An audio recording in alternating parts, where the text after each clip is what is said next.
Quel plaisir de voir autant de participants réunis pour le congrès de la Fédération départementale des chasseurs. Cette rencontre annuelle est un des témoignages de la vigueur de notre réseau chasse, de notre passion dévouée et de notre engagement envers une chasse durable. La chasse, on sait qu'il y a débat, mais sait-on vraiment ce qu'est la chasse? Un congrès offre une opportunité unique de promouvoir les valeurs qui nous unissent. L'Assemblée générale est diffusée en direct pour permettre aux chasseurs de se connecter et de suivre les discussions depuis leur espace adhérent. Conformément au statut, le président de la Fédération dirige avec le concours du bureau de la Fédération les travaux de l'Assemblée générale. Y a-t-il une opposition dans la salle? J'en vois pas, merci. Avant de commencer nos travaux, je vous invite à observer une minute de silence pour rendre hommage à nos membres décédés en cours d'année, ainsi qu'à leurs proches, aux anciens présidents de la CCA et tout particulièrement à Pierre Serre, ancien administrateur.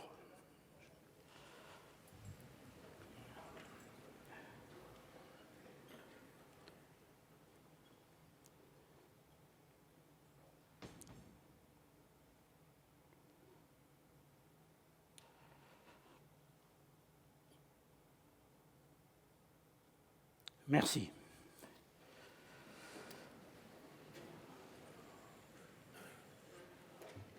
Nous débuterons en abordant les points statutaires internes pendant 1 heure, qui se conclura par un moment fort, la présentation du rapport d'activité de votre fédération sous format vidéo. Ensuite, nous aurons le plaisir d'accueillir différents invités pour discuter de la chasse, de son avenir et de nos projets futurs. À cette occasion, nous présenterons une étude approfondie sur l'aspect économique, environnemental et sociétal de la chasse, mettant en lumière que la chasse est bien plus qu'une simple pratique. Nous n'avons pas à rougir de ce que nous sommes. Je tiens à saluer la présence parmi nous de Aurélien Chauveau, expert comptable, Marc Jamon, commissaire aux comptes, mais aussi, et elle n'est pas arrivée encore, nous aurons Christine Cuerdolan et Émilie Dussert. Nous avons convié notre nouveau fournisseur d'assurance TerraSure, représenté par Kevin Grenaud, que vous pouvez discrètement rejoindre un à un à l'entrée pour toute question d'assurabilité. D'autres stands vous attendent à l'accueil également. L'Ardéchoise par l'intermédiaire de son directeur, Sylvain Renaud. Je salue les représentants des associations spécialisées qui travaillent en étroite collaboration avec nous dans divers domaines, tout en partageant nos valeurs et en faisant preuve d'une solidarité exemplaire. J'exprime mes sincères remerciements à tous les participants, représentants de la CCA, d'AICA, de chasse privée, des bois de l'État ou encore des chasseurs du département, pour leur présence nécessaire pour démontrer l'importance de cet événement. Votre engagement, votre contribution sont essentiels pour le succès de ce congrès. Je souhaite également saluer la présence des louvetiers, des estimateurs, de nos anciens collègues administrateurs, ainsi que de toute personne non mentionnée. Mes remerciements iront aussi à Fabrice Girard, ainsi que toute l'équipe de la Fédération départementale pour leur travail exceptionnel, leurs compétences, leur dévouement au service de la chasse, jour après jour. L'éventail des sujets est particulièrement large, que ce soit au niveau national, régional ou départemental. La mission d'une fédération départementale des chasseurs est de rassembler, coordonner, représenter l'intérêt de la chasse. Il est essentiel pour moi de me projeter dans l'avenir. Parlons de la refonte des métiers. En 2019, lors de l'audit informatique, la Fédération nationale des chasseurs a constaté que nos systèmes informatiques étaient obsolètes pour répondre efficacement aux besoins et aux exigences réglementaires et en constante évolution. C'est pourquoi la FNC a entrepris un projet d'envergure visant à développer les nouveaux logiciels plus modernes, intuitifs, sécurisé, évolutif et mieux adapté à nos activités. Ce projet inclut la création d'un nouveau site dédié à la validation des permis de chasser, ainsi qu'un espace personnel pour chaque chasseur, offrant ainsi un environnement sur mesure. Cette initiative englobe l'ensemble de nos outils fédéraux avec pour objectif de mieux gérer les données des chasseurs, les validations et toutes les activités de notre Fédération départementale des chasseurs. Aujourd'hui, nous profitons de ces premiers outils, notamment grâce à la validation du permis de chasser applicable pour la saison 2024-2025. Nous vous tiendrons informés de la procédure à venir. Un des aspects cruciaux de cette évolution est l'amélioration de notre application ChasseAdapt, développée par la Fédération nationale des chasseurs pour répondre aux exigences du ministère de l'Écologie en matière de gestion adaptative sur certaines espèces. Comme vous le savez, la connaissance des prélèvements par la chasse est une donnée fondamentale et indispensable pour la gestion et la conservation des populations de gibier. Le nombre d'espèces d'oiseaux chassables en France est souvent pointé du doigt. Nous devons mieux les connaître pour défendre leur chasse. Une fonctionnalité révolutionnaire permet de déterminer automatiquement le sexe, l'âge d'un oiseau à partir d'une simple photo prise avec votre téléphone. Actuellement, cette fonctionnalité est opérationnelle pour 12 espèces et de nouvelles espèces telles que la caille des blés ou la bécasse des bois ont été intégrées à ce dispositif. Nous devons maintenant encourager nos chasseurs à utiliser ces outils. C'est une opportunité pour chaque chasseur de jouer un rôle actif dans la préservation de la chasse, de ses traditions et de la biodiversité qui en découle. En unissant nos efforts à travers ChasseAdapt et sa technologie clé pour une gestion responsable et durable, nous devenons tous des acteurs essentiels de la conservation et de la gestion durable des espèces chassées. Nous avons désormais à notre disposition une base de données scientifique nationale comprenant plus de 10 millions de données et qui va doubler, voire quadrupler dès l'année prochaine. Cette nouvelle dynamique ouvre des perspectives passionnantes pour les années à venir et pour nos projets futurs. Nos techniciens auront accès à un dispositif professionnel adapté, tout comme les bénévoles participant à nos diverses récoltes de données et comptages. La demande d'installation de 2 radars ornithologiques très performants au sein de notre région Aura suscite l'espoir pour la chasse des migrateurs. Nous n'avons pas peur de la science. Nous savons que c'est par la science, par la connaissance de l'espèce au travers des données, que la légitimité de la chasse sera consolidée. Prenons l'exemple de la Savoie. Elle s'est vue attaquer sur la chasse de la marmotte, du lièvre variable et aussi sur le lièvre brun par les associations anti-chasse. L'avenir de la chasse devant les juridictions passera par la connaissance.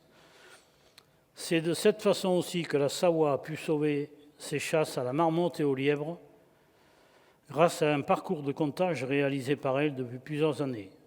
Ce ne sont que des exemples, vous l'avez compris, pour montrer les attentes juridictionnelles et les risques auxquels nous sommes confrontés. J'en terminerai sur ces nouveaux outils pour les dégâts de gibier. Télédéclaration, téléexpertise. Ces solutions modernes et efficaces visent à simplifier, accélérer et optimiser les démarches liées à la déclaration des dégâts agricoles et aux expertises, ainsi qu'à suivre l'évolution des dégâts causés par le grand gibier. Nous venons d'échanger avec les organismes professionnels agricoles sur ce sujet. Parlons des dégâts de grand gibier. Depuis la signature des accords entre la Fédération nationale des chasseurs, le monde agricole et l'État, le cadre financier pour la mise en œuvre de ces accords sur 3 années a été finalisé. Celui-ci comprend les éléments suivants. Élargissement de la boîte à outils pour le sanglier laissant une large place aux adaptations départementales. Des points visant à simplifier et clarifier la procédure d'indemnisation des dégâts. la mise en place d'un contrat d'objectifs, à la fois en termes de résultats et de moyens, ainsi qu'un suivi de cet accord. Les différents points ont été présentés lors des réunions de secteur. L'objectif global est de réduire de 20 à 30% les surfaces de dégâts causées par le grand gibier au niveau national. En effet, le montant des charges d'indemnisation, frais de fonctionnement et de prévention atteint les 100 millions d'euros au niveau national. L'Ardèche est citée en exemple avec un niveau de dégâts encore acceptable cette année, s'élevant à moins de 150 000 euros. Je remercie tous les chasseurs pour leur motivation et leur engagement, leur efficacité qui permettent notamment, par une pression de chasse soutenue, de maîtriser les populations de sangliers. Toutefois, je déplore le fait que certaines équipes cessent leurs efforts collectifs trop tôt en fin de saison, malgré une hausse effective des populations de sangliers dans certaines zones.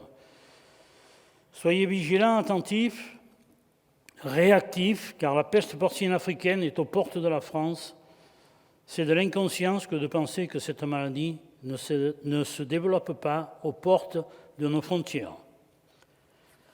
Certes, la chasse est avant tout un loisir et une passion, mais concernant la régulation du grand gibier, elle est une mission de service public qui incombe aux chasseurs. La situation actuelle des dégâts est encourageante, mais reste une problématique persistante.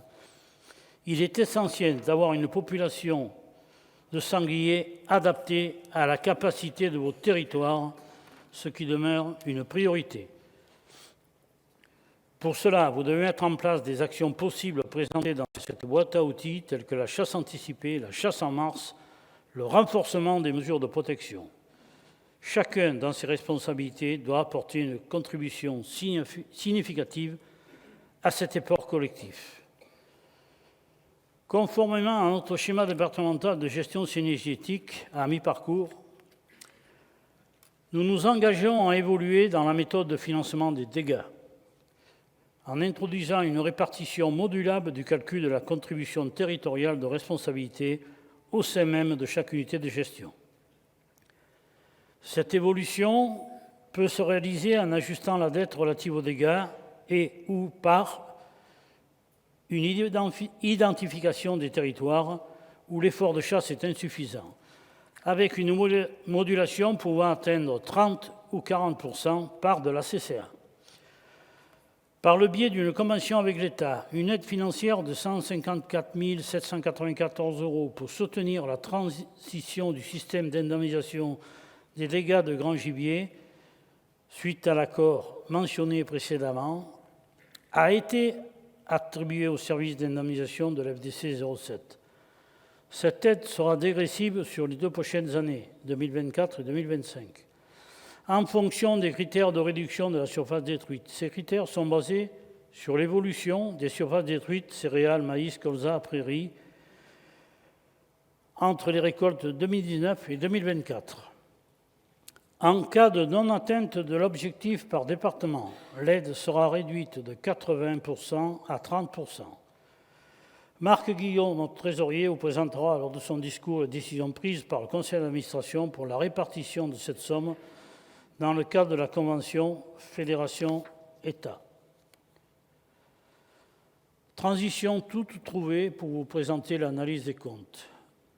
J'invite Marc Guillon vous présenter le rapport financier qui sera suivi par Aurélien Chauveau, l'expert comptable, qui va présenter l'état des finances fédérales, et Marc Jamon, commissaire aux comptes, pour la lecture de ces rapports. Merci à tous.